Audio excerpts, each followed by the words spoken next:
The Declaration. The Interstellar Assembly Hall stretched across 3 kilometers of polished crystalline floor, a monument to 50,000 years of peaceful cooperation among the galaxy's most advanced civilizations. 15 species had built this place together, each contributing architectural elements from their homeworlds. The Keltharn had provided the gravity-defying support columns that shifted between solid and liquid states. The Morphid Collective had designed the atmospheric processors that created custom breathing zones for each delegation. The Ceruleans had crafted the ceremonial dais where judgments were passed, its surface embedded with stones from their sacred mountains. Today, that hall pulsed with an energy it had not felt in millennia. War was coming. Commander Elena Vasquez sat alone at the defendant's platform, a small, elevated circle near the center of the chamber. Around her, in tiered sections rising toward the domed ceiling, sat representatives from 15 alien civilizations. Each delegation occupied a section designed for their specific environmental needs. The Keltharn floated in their liquid suspension tanks.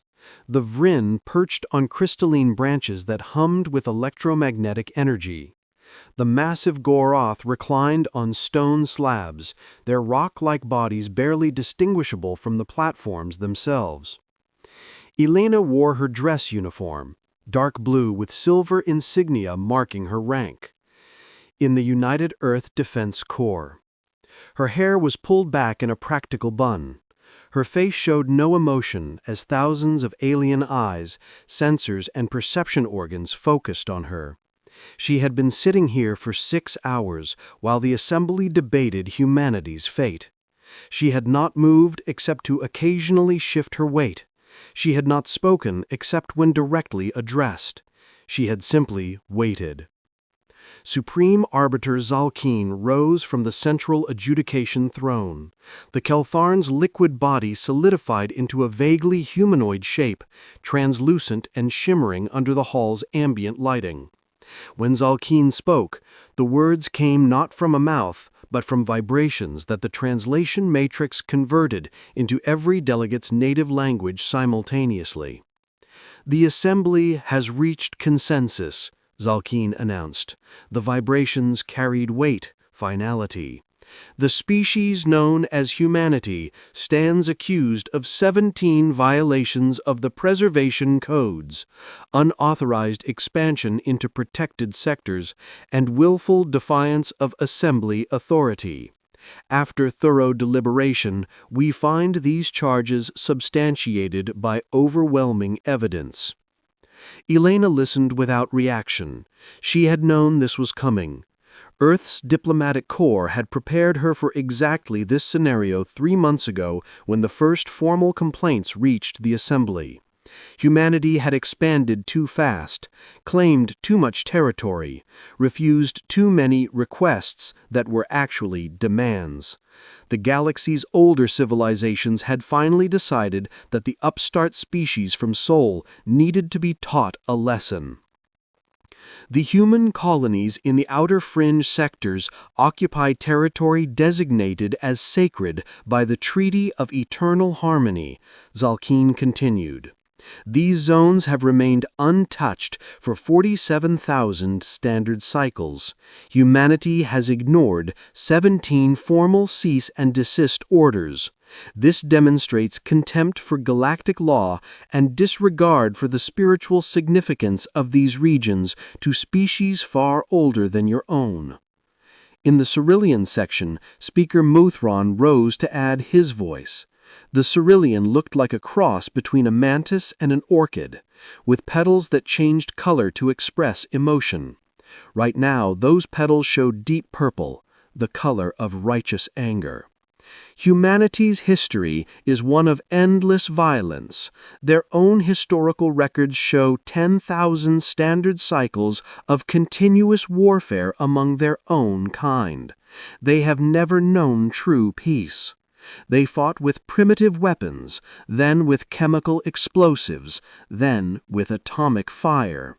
They nearly destroyed their own world multiple times. Even now, their colonies engage in territorial disputes and armed conflicts. This is not a species that has evolved beyond barbarism. This is a species that has merely transported their violence into space. Murmurs of agreement rippled through the assembly. The Vryn delegation emitted harmonic tones that translated as approval. The Goroth slowly shifted their massive bodies, their equivalent of nodding. Elena still did not react. She had heard all of this before. The galaxy's older species loved to point at humanity's violent history while conveniently forgetting their own. The Keltharn had fought wars of territorial expansion for 3,000 years before achieving their supposedly enlightened state. The Vryn had genocided 2 other species on their homeworld before developing space travel. The Goroth had crushed dozens of primitive civilizations during their expansion phase. But that was all ancient history now, literally ancient, and somehow that made it acceptable. Humanity's violence was recent, still visible in living memory, and therefore unforgivable. High Coordinator Vex Till of the Morphid Collective added their contribution. The Morphids were a hive mind species, thousands of small organisms that functioned as a single intelligence. When Vex Till spoke, it was with the voice of millions. Population projections show humanity will outnumber every species in this assembly within 500 standard cycles, Vextil stated. They reproduce at rates that suggest biological imperative rather than rational choice. They expand into every available territory without regard for resource sustainability. They consume, they multiply, they spread. This is not civilization, this is infestation. More agreement from the assembly. The word infestation seemed to resonate with several delegations. Elena noted that detail. It would matter later. Humanity has also refused to submit to mandatory military limitation protocols required of all developing species, Zalkeen continued. When assembly inspectors requested access to human military installations and weapon systems, humanity denied all access. This refusal suggests concealment of prohibited weapons technology. Combined with their violent history and aggressive expansion, the Assembly has no choice but to conclude that humanity poses a significant threat to galactic peace and stability. That was the formal conclusion. Elena had read the preliminary reports. She knew what was coming next. Therefore, Zalkeen's voice took on a ceremonial tone, the Assembly calls for a vote of consensus. All species in favor of declaring humanity a hostile civilization and authorizing military intervention, please activate your judgment crystals. Around the chamber, at each delegation section, a crystal sphere began to glow. The spheres were ancient technology, older than most of the species in the room. They measured consensus not just through simple voting, but through the collective intent and emotional commitment of each delegation. A half-hearted vote would produce a weak, flickering light. A committed, unified vote would blaze like a star. One by one, the crystals activated. The Keltharn sphere glowed first, a deep crimson that spoke of absolute certainty. Then the Ceruleans, their crystal burning with purple-red intensity. The Vryn followed, then the Goroth, then the Morphid Collective. Within 30 seconds, all 15 crystals blazed red. Unanimous, absolute, final. Zalkeen waited for the traditional moment of reflection before speaking the formal declaration. By unanimous consensus of the Interstellar Assembly, humanity is hereby declared a hostile civilization. All human territorial claims outside their sol system are nullified. All human colonies in protected sectors will be evacuated by force if necessary. All human vessels found in assembly space will be seized or destroyed. A blockade of the sol system will commence immediately. Military action against human settlements will begin within one standard cycle. The hall fell silent. This was the moment when the accused species typically broke down. Some begged for mercy, some offered desperate concessions, some simply wept, or exhibited their species' equivalent of despair. The assembly had done this before, though rarely. Young, aggressive species occasionally needed to be checked, reminded of their place in the galactic order. Usually, the mere threat of assembly military force was enough to bring about compliance. Elena reached into her uniform jacket and pulled out a small rectangular object. Several delegates leaned forward, sensor organs focusing intently. Was this a weapon? Some kind of human trick? It was a cigarette. The paper cylinder was yellowed with age, a relic from Earth's early 21st century. Elena had been saving it for exactly this moment. She placed it between her lips and produced a small metal lighter, another antique. The click of the lighter sounded impossibly loud in the silent chamber. Smoking was absolutely prohibited in the assembly hall. The atmospheric processors were delicate, calibrated for 15 different species' respiratory needs. Introducing combustion products could cause allergic reactions, respiratory distress, or even death for some delegates. Everyone knew this rule. It was one of the first things any species learned when entering the assembly. Elena lit the cigarette anyway. She took a long, slow drag, letting the ancient tobacco fill her lungs. Then she exhaled, sending a stream of gray smoke curling upward toward the dome. Around the chamber, delegates reacted with shock. The Ceryllian's petals turned bright orange, the color of extreme offense. The Morphid Collective's organisms buzzed in agitated patterns. Even the normally stoic Goroth shifted uncomfortably. "All right," Elena said. "Just one word." She stood up, adjusted her uniform jacket, and started walking toward the exit. The assembly erupted into chaos. Multiple delegates tried to speak at once, their voices overlapping into an incomprehensible cacophony that overwhelmed the translation matrix. "You dare defile this sacred space?" This is unacceptable behavior. Guard, arrest that human immediately. Elena kept walking. Her boots clicked rhythmically on the crystalline floor. She took another drag from the cigarette. "Commander Vasquez," Zalshin's voice cut through the noise. "You have been declared an enemy of galactic peace.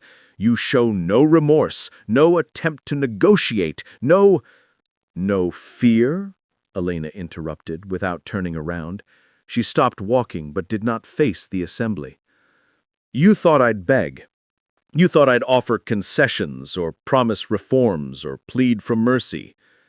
Any rational being would seek to avoid war," Mothran stated. "You face annihilation. 15 species, with combined fleets numbering over 40,000 vessels. Your entire military consists of perhaps 800 ships, most converted civilian craft. You cannot possibly win." Elena turned slightly, enough to show her profile. "You're right. We can't win. Not the way you think of winning." She took a final drag from the cigarette and dropped it to the floor, crushing it under her boot. The gesture was deliberate, symbolic, defiling the sacred assembly floor one last time. "You want to know what this cigarette means? It's what humans do before something terrible happens. Before a battle we know we'll probably lose, before a mission we might not come back from, before we do something that will cost us everything." She paused. "We take a moment. We smoke. We drink. We say goodbye to who we were. We accept what's coming." "You accept your destruction?" Vextil's million voices spoke as one, confused. "No," Elena said quietly. "We accept what we're about to become." She turned fully now, facing the assembly. Her expression was calm, almost serene. "You've lived in peace for 50,000 years. You've forgotten what real war costs. You've forgotten what it means to fight when survival is the only victory that matters. You've forgotten that some species don't stop fighting just because they're losing." "This is madness," Mothran said. "You're describing suicide." "Maybe. But here's what you don't understand. Every human knows our history. We teach our children about the battles we lost before we learned to win. We remember what our ancestors paid for survival. We remember what it means to fight against impossible odds. Her voice hardened. You think you're superior because you evolved past warfare, but you just got comfortable. You forgot that sometimes the universe doesn't care about your evolution.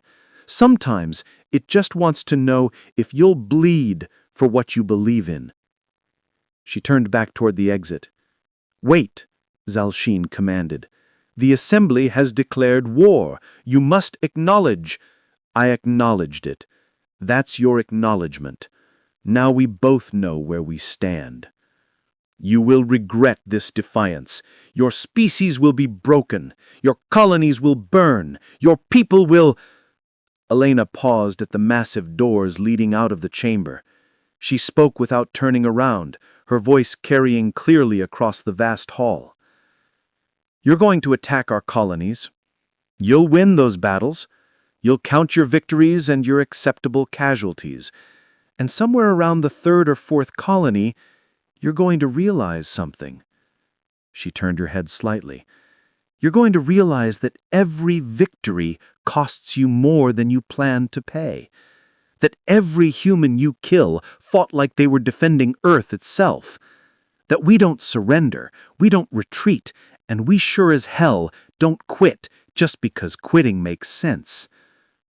She pushed open the doors. You declared war, expecting us to be reasonable. That was your first mistake. The doors closed behind her with a resonant boom that echoed through the assembly hall. For a long moment, the delegates sat in stunned silence. Then the chaos began again, multiple species arguing, demanding action, calling for immediate military mobilization. Supreme Arbiter Zalshin tried to restore order, but the Assembly's carefully maintained decorum had shattered. In the upper observation gallery, Grand Admiral Zekthor of the Keltharn Defense Fleet watched Commander Vasquez disappear down the corridor toward her shuttle. Zekthor commanded the largest military force in the Assembly, had studied warfare for 200 standard cycles, and had overseen dozens of peacekeeping operations against aggressive species. He had seen this scenario before. Young species often showed bravado when faced with overwhelming force. They always broke eventually. But something about the human's words bothered him.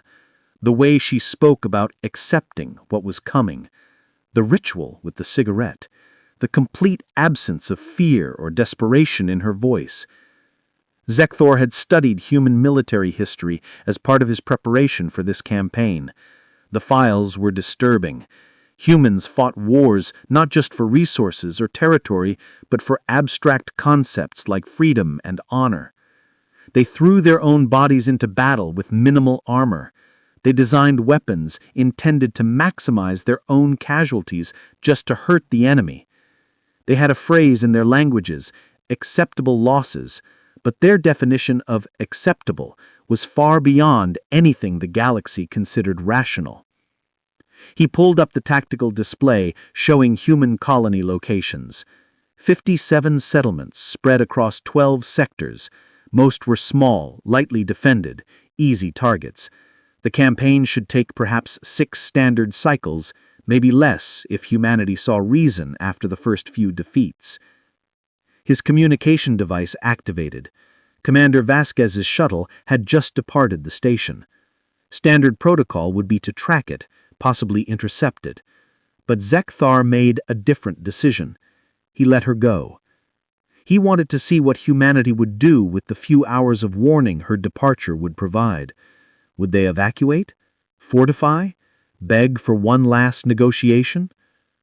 The tactical display updated. Human communication traffic had spiked massively across all frequencies. Civilian transports were departing from multiple colonies, but not all of them. Some colonies showed no evacuation activity at all. Instead, they showed increased industrial activity, power consumption rising, manufacturing facilities going to full capacity. What were they building? Zekthar zoomed in on the colony designated New Anchorage, the first target selected for the Assembly's military response. It was a mining settlement, population 85,000, minimal military infrastructure. Intelligence suggested it could be taken with minimal casualties within one standard day. The colony's mining operations had stopped, but instead of evacuation, the population seemed to be preparing. For what? Zekthar thought about Commander Vasquez's words, about the cigarette, about accepting what was coming. He had a sudden, uncomfortable realization. She had not been accepting defeat. She had been accepting war. Real war. The kind the galaxy had not seen in 50,000 years. The kind that humans apparently never stopped practicing, even against themselves. Begin fleet mobilization, Zekthar ordered. All combat vessels to assemble at staging point Theta 9. Commence operations against New Anchorage colony in 72 standard hours. Yes, Grand Admiral, his second-in-command responded. Expected resistance level. Zekthar looked at the tactical display, at the human colony that should have been evacuating, but instead seemed to be building something. He thought about 10,000 years of human warfare, about a species that had nearly destroyed itself multiple times and somehow kept surviving. Unknown, he said quietly. Assume maximum threat protocols. His second-in-command's liquid form rippled with surprise. Maximum threat protocols were reserved for encounters with equals, with civilizations that could actually challenge the Assembly's military supremacy. Using them against a primitive species with converted civilian ships seemed like absurd overcaution. But Zekthar had lived 200 years by never underestimating an enemy, no matter how weak they appeared. Somewhere in the depths of space, aboard her small shuttle heading back toward human territory, Elena Vasquez opened a secure communication channel to Earth Command. "It's done," she said. "They took the bait. War declaration in 72 hours. First target, New Anchorage." "Acknowledged," came the reply. "Civilian evacuation is 80% complete. All non-combatants will be clear in 48 hours. The volunteers are ready." Elena nodded, though no one could see her. The volunteers, 85,000 humans who had chosen to stay at New Anchorage, who had been told exactly what was coming, who had been given every opportunity to leave. Every single one had chosen to stay and fight. "Make sure the children are safe. Everything else is acceptable." "Understood, Commander." And Elena. The voice on the other end was Admiral Rodriguez, head of Earth Defense. "Thank you for the performance. The Assembly thinks we're crazy now." Elena allowed herself a small smile. "They should. We are." She ended the transmission and looked out the shuttle window at the stars. Somewhere out there, 15 alien civilizations were mobilizing the largest military force the galaxy had seen in millennia. They were coming to teach humanity a lesson about power and civilization and knowing one's place in the galactic order. Elena lit another cigarette, her second to last. She would save the last one for after. "Come teach us," she whispered to the stars. "Let's see who learns." The first battle. 3 weeks after the Assembly's declaration, Grand Admiral Zekthar stood on the command deck of the Eternal Harmony, flagship of the combined Assembly fleet. Through the observation ports, he could see the assembled armada stretching in every direction. 8,000 vessels from 15 civilizations, each ship a masterwork of technology that humanity could not hope to match. energy shields capable of withstanding direct nuclear strikes, weapons that could crack planetary crusts, faster-than-light drives that made human propulsion systems look like primitive combustion engines. It was the largest military force assembled in 50,000 years. It was, by any rational calculation, absolute overkill for dealing with the species that had barely achieved interstellar travel 30 years ago. And yet, Zekthor felt uneasy. Translation to normal space in 30 seconds, his navigation officer announced. The Vrine's harmonic voice carried through the translation matrix with perfect clarity. Target, New Anchorage Colony, Outer Fringe, Sector 7. Zekthor pulled up the tactical analysis on his command display. New Anchorage was exactly what the intelligence reports suggested, a mining colony built around a resource-rich asteroid field. Population of 85,000 humans, mostly civilian workers and their families.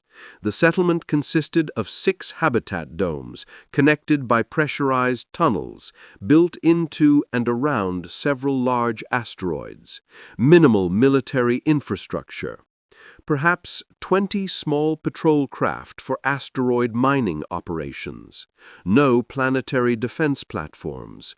No shield generators. No orbital weapons. It should be the easiest possible target.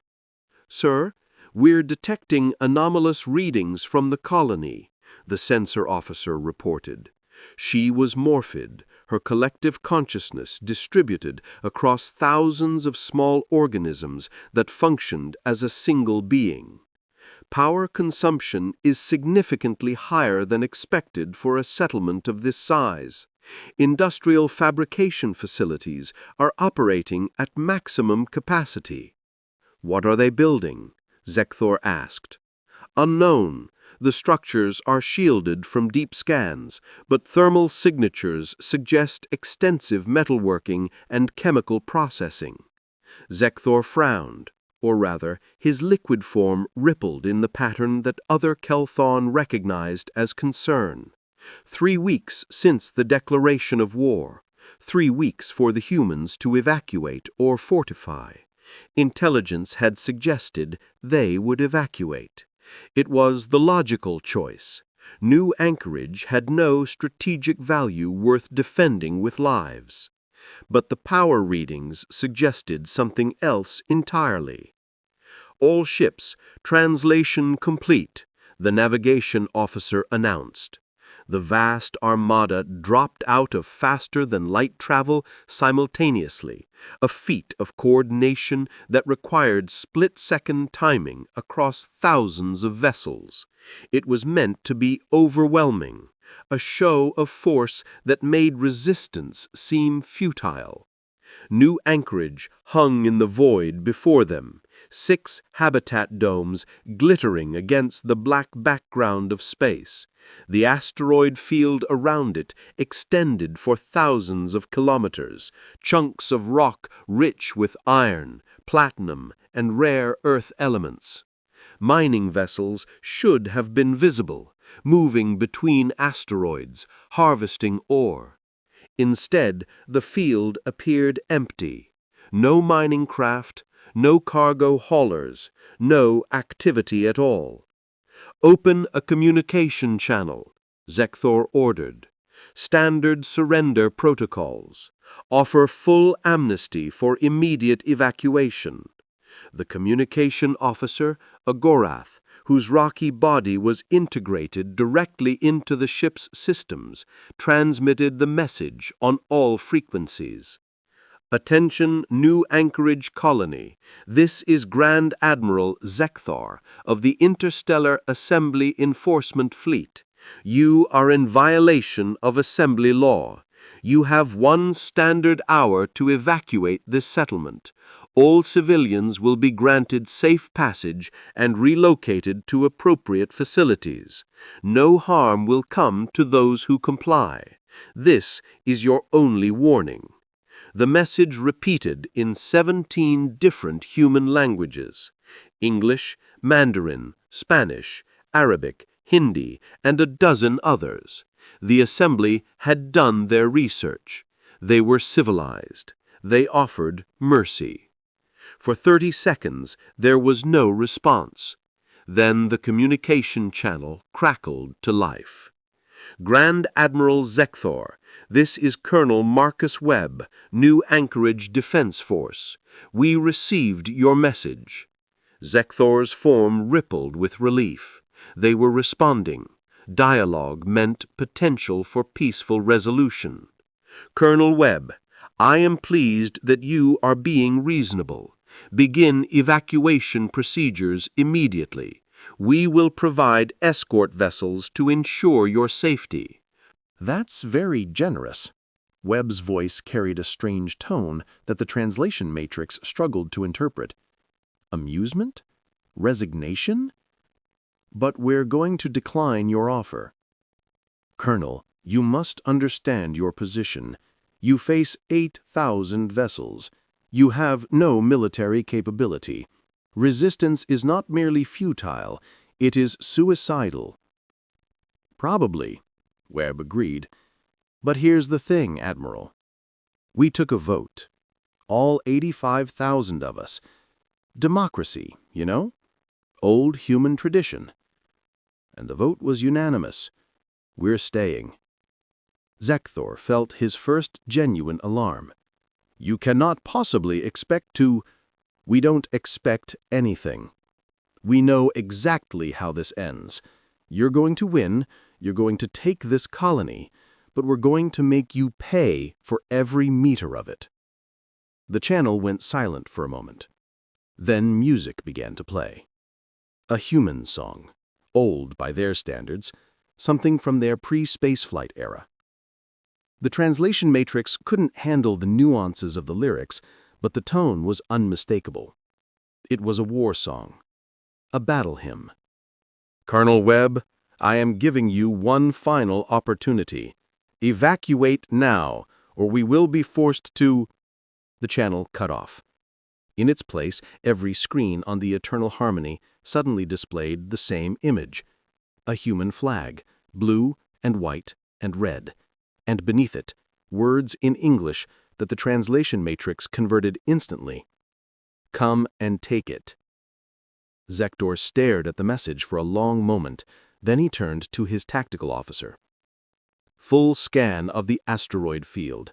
I want to know where every human vessel is located. The tactical officer, another Keltharn, began the scan. Within seconds, his form flickered with confusion. Sir, I'm detecting vessels throughout the asteroid field, but they're not moving. They appeared to be dormant, power levels at minimum. How many vessels? Approximately 300, all mining craft and cargo haulers, no military ships. 300 mining vessels against 8,000 warships. The odds were not merely favorable, they were absurd. Begin the operation, Zekthor ordered. First wave, advance to weapons range. Target the habitat domes. Precision strikes to disable life support. Force them to evacuate through environmental pressure. The first wave of the assembly fleet moved forward. 200 ships, a perfectly coordinated formation, each vessel positioned to provide overlapping fields of fire. They advanced slowly, giving the humans every opportunity to reconsider. The mining vessels in the asteroid field remained dormant and silent. The first wave reached optimal weapons range. The targeting systems locked onto the habitat domes, calculating exact strike points that would disable life support without causing catastrophic decompression. The assembly was civilized. They would not massacre civilians if it could be avoided. All ships, prepare to... The asteroid field exploded into light and motion. The mining vessels that had appeared dormant suddenly activated, their engines flaring to full power instantly. But they were not retreating. They were accelerating, directly toward the assembly fleet. "Evasive action!" Zekthor ordered, but he was already too late. The mining vessels were not attacking with conventional weapons. They were using their mining equipment. Mass drivers, designed to shoot chunks of ore between asteroids, now loaded with processed metal slugs and accelerated to a significant fraction of light speed. The first volley hit an assembly cruiser amidships. The shields flared and held, but the impact sent the ship spinning. Then the second volley came, and the third. The mining vessels were firing continuously, their mass drivers glowing white-hot from the rate of discharge. "Return fire! Disable those vessels!" The assembly ships responded with precision beam weapons, targeting the mining craft's engines and power systems. 3 mining vessels exploded in the first exchange, then 5 more, then a dozen. But the humans were not trying to survive. They were trying to hurt the enemy. A mining hauler, already leaking atmosphere from a direct hit, accelerated directly toward a Cyrillian destroyer. The destroyer's weapons cut the hauler in half, but momentum carried the wreckage forward. It slammed into the destroyer's shields at tremendous velocity. The shields held for 3 seconds before collapsing. The wreckage tore through the destroyer's hull, venting half the crew into space. "They're using suicide tactics," the tactical officer reported, his form flickering with shock. "They're deliberately ramming our ships." Zekthor watched in horror as the battle devolved into chaos. The mining vessels were not fighting like any military force he had ever encountered. They were not trying to achieve victory through tactical superiority. They were simply trying to kill as many of the enemy as possible before dying themselves.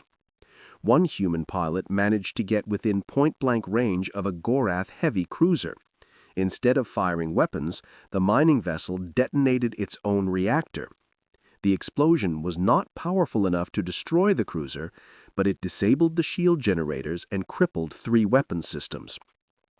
"Sir, we've lost 8 vessels destroyed, 17 damaged. Human casualties, 73 vessels destroyed." The math was brutal. The humans were losing at a ratio of nearly 10 to 1.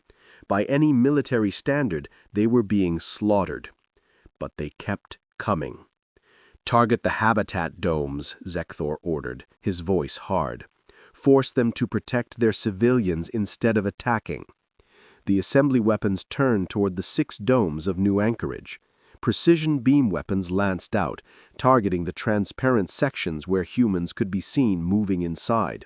The beams struck the domes and reflected off. The humans had coated every transparent surface with reflective material. The domes were not transparent anymore. They were mirrors. "Sir, the colonists inside the domes are venting their own atmosphere. They're putting on pressure suits." Zekthor understood immediately. The humans were eliminating the environmental vulnerability before the assembly could exploit it. They were choosing to live in vacuum rather than give their enemy a pressure point. "Ground assault," Zekthor decided. "Deploy the Banari shock troops. Take the domes by force." The Banari were the assembly's premier ground combat specialists. They were large, heavily armored, and equipped with weapons designed to disable rather than kill. They had never failed to secure an objective. 20 troop carriers detached from the main fleet and descended toward New Anchorage. They landed near Dome 3, the largest habitat structure. 2,000 Banari soldiers disembarked, their power armor gleaming under the distant sun. The dome appeared quiet. No visible defenders, no weapons fire. The Banari advanced in perfect formation, following their training precisely. They reached the main airlock. The breach team prepared to cut through the door. Dome 3 exploded. Not all at once. The humans had rigged every oxygen storage tank, every fuel cell, every power conduit. The explosions cascaded through the structure in a carefully planned sequence designed to maximize damage to anyone inside or nearby. The breach team disintegrated instantly. The Banari formation behind them was caught in the expanding fireball. Power armor protected them from the heat, but the concussive force threw them like toys. Secondary explosions followed as the ground beneath them revealed hidden charges. When the flames cleared, 700 Benari were dead or critically wounded. Dome 3 was a twisted ruin of metal and shattered composite materials. Casualties among the colonists? Zekthor asked, though he already knew the answer. Approximately 2,000 humans were in Dome 3 when it detonated, sir. No survivors. The humans had blown up their own people. 2,000 of their own civilians deliberately killed to take out 700 enemy soldiers. Pull back ground forces, Zekthor ordered. Prepare for orbital bombardment. Sir, that will kill all remaining colonists. They have made their choice, Zekthor said quietly. We will honor it. The assembly fleet repositioned, weapons targeting the remaining 5 domes. This time there would be no precision strikes, no attempt to disable life support. The humans had demonstrated they would not surrender, would not evacuate. Very well. The assembly would treat them, as they apparently wished to be treated, as enemy combatants. All weapons, fire. Energy beams and kinetic projectiles rained down on New Anchorage. The domes lasted approximately 40 seconds before their structural integrity failed. Atmosphere vented into space. The carefully constructed habitats that had housed 85,000 humans collapsed into ruins. But even in their death, the humans fought. As the domes collapsed, hidden weapons platforms activated. Mining lasers, repurposed industrial equipment, even modified construction tools. They fired up at the orbiting fleet, their beams too weak to penetrate military-grade shields, but strong enough to damage sensor arrays and communication systems. Some colonists had survived the initial bombardment, their pressure suits protecting them in the vacuum. They continued to fight, using whatever weapons they could scavenge. One human managed to damage a Morphid scout ship by deliberately detonating a fuel tank as the ship passed overhead. The battle lasted 5 days, not because the assembly could not win, but because every single human refused to surrender.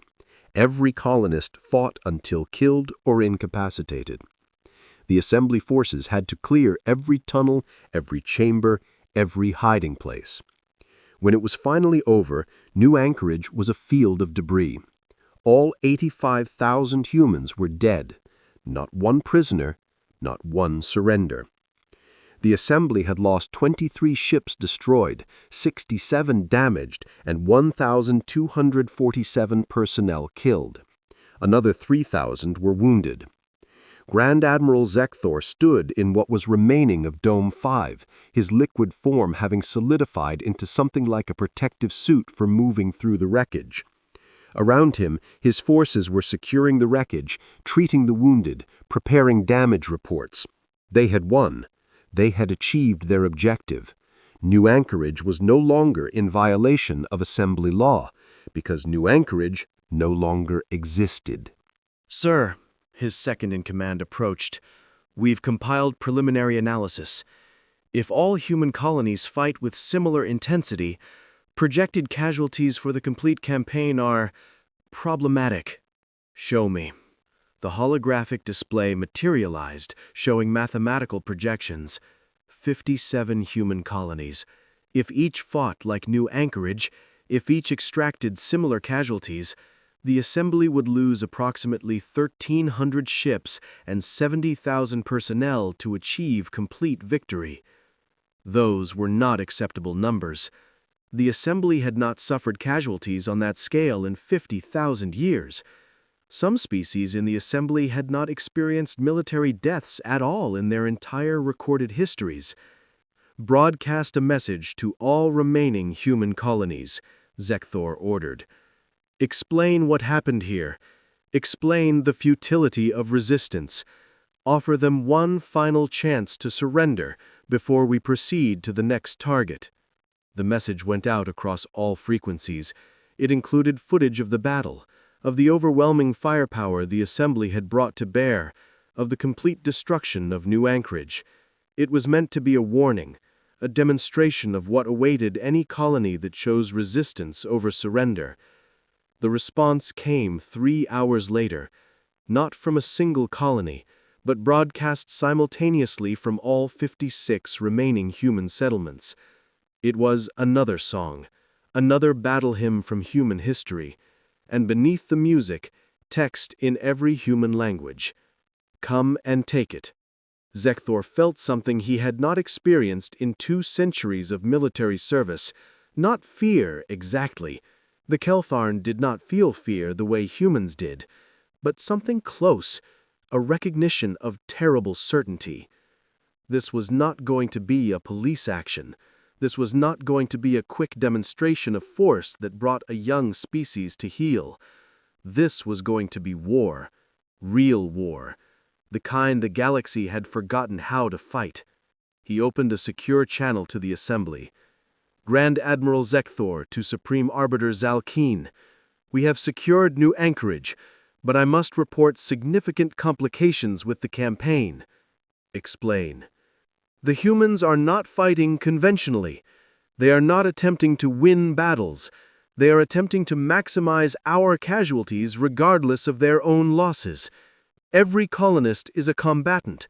They have no interest in surrender or survival. There was a long pause. What are you recommending, Grand Admiral? Zekthor looked around at the ruins of New Anchorage, at the frozen bodies of humans who had fought with mining tools against the most advanced military force in the galaxy. He thought about Commander Vasquez's words in the assembly hall, about accepting what was coming, about making victory meaningless. I recommend immediate negotiation, before this becomes something we cannot control. Negotiation. They are the ones who must accept assembly authority. Sir, with respect, they have already shown us what they think of our authority. They will die before submitting. All of them.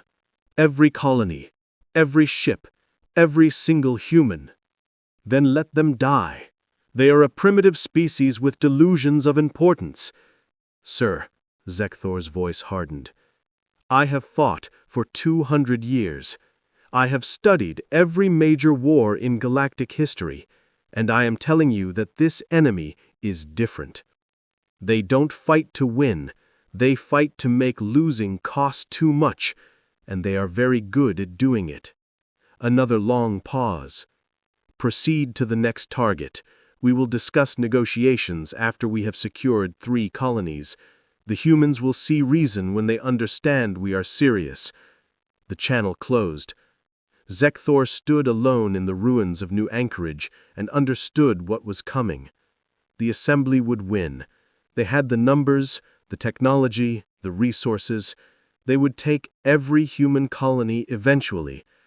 But the cost would be enormous.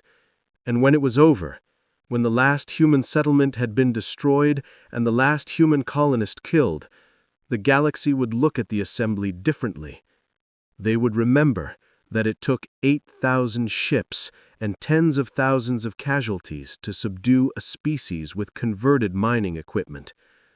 They would remember that humans had lost, but they had lost like nothing the galaxy had seen in 50,000 years. They would remember what Commander Vasquez tried to tell them, that sometimes making the enemy bleed is its own kind of victory. Somewhere in human space, aboard a military station that the Assembly had not yet located, Elena Vasquez received the casualty reports from New Anchorage. All 85,000 dead, but they had taken 1,247 enemies with them. They had destroyed or damaged 90 ships. They had made the Assembly pay in blood for every meter of ground. She lit her last cigarette, the one she had been saving for after. "Thank you," she said to the empty room, to the dead she would never meet. "You bought us time. You showed them what we are." She exhaled smoke and pulled up the strategic display. 56 colonies left. The Assembly would come for each one, and each one would fight just as hard as New Anchorage. The galaxy was about to relearn an old lesson, one that comfortable civilizations always forgot. that sometimes the species that looks weakest is actually the most dangerous, because they understand what desperation costs. The war had just begun, and humanity had always been best at fighting when they had nothing left to lose.